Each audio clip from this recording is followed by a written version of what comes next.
আবার যাও। টুকি টুকি। পাপা রুটিটা খেতে ভালো লাগছে?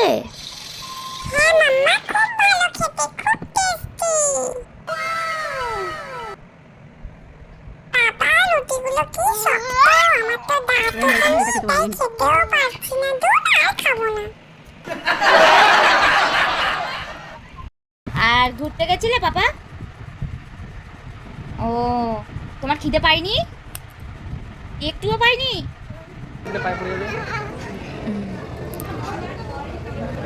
এই যে আবার বাবাকে ছেড়ে দিয়েছি। এবার মাম্মাকে ছোবো। পাপা আমাকে বকলো, দুধ আর খেলবো না। দেখো এখানে পাপা ভিডিও দেখছে আর আমি এখানে ওর ভিডিও করছি, ওর কোনো ধ্যানই নেই এইদিকে, ও নিজের মতন ভিডিও দেখেই যাচ্ছে। মুরগিগুলো কি করছে রে? মুরগিগুলো দেখো খাবার খাচ্ছে, আর আমি ওদের মুড়ি দিচ্ছি খেতে। এই মুরগি খা।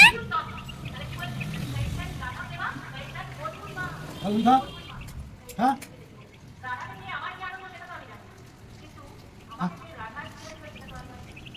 এই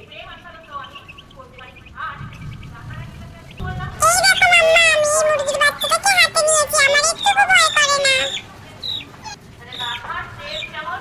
ছাড়বে না, হ্যাঁ আস্তে করে, হ্যাঁ। ভুলুটা কেমন করছে? হ্যাঁ কেমন করছে বাবা? বলে দাও কেমন করছে লালুটা? কেমন করছে পাপা?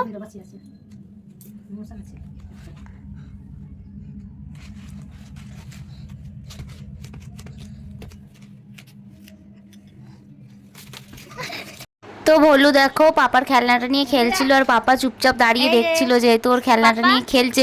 অন্য কোনো বাচ্চা হলে ও ঠিক কেড়ে নিয়ে নিত, কিন্তু এটা যেহেতু কুকুর আর ও কুকুরকে একটু ভয়ই পায়, ওই জন্য ও ভাবছিল যে আমি না তো কেড়ে নিতে পারবো না তো কি যে করবো, ও মনে মনে দাঁড়িয়ে ওটাই ভাবছিল। আর ও খুবই ছোট তাই খেলছিল, তো খেলতে খেলতেই আঁচড় লেগে যাচ্ছিল, কখনো কামড়ে দিচ্ছিল, মানে দাঁত লেগে যাচ্ছিল। তো এই জন্য বাবানকে বেশি ওর সামনে আনছিলাম না। তো তাই জন্য দেখো বাবানকে কমই দেখছো ভিডিওগুলোতে, ও একদমই দূরে বসেছিল। দেখো এখানে বাবানও আমার কাছে চলে আসছিল, কারণ ও একটু ভয় পাচ্ছিল ওকে দেখে। যদিও ও ওর সাথে ওটা খেলছিলই, কিন্তু ওর খেলার মধ্যেই আঁচড় লেগে যাওয়ার সম্ভাবনা বেশি ছিল, তো তাই জন্য একটু বাবানও ভয় পাচ্ছিল আর বাবানকেও আমরা দূরে রাখছিলাম আর বাবানও ওর থেকে একটু দূরেই থাকছিল। টাটা করো, টাটা করো, আর একটা মা দিয়ে দাও, আবার টাটা করে দাও।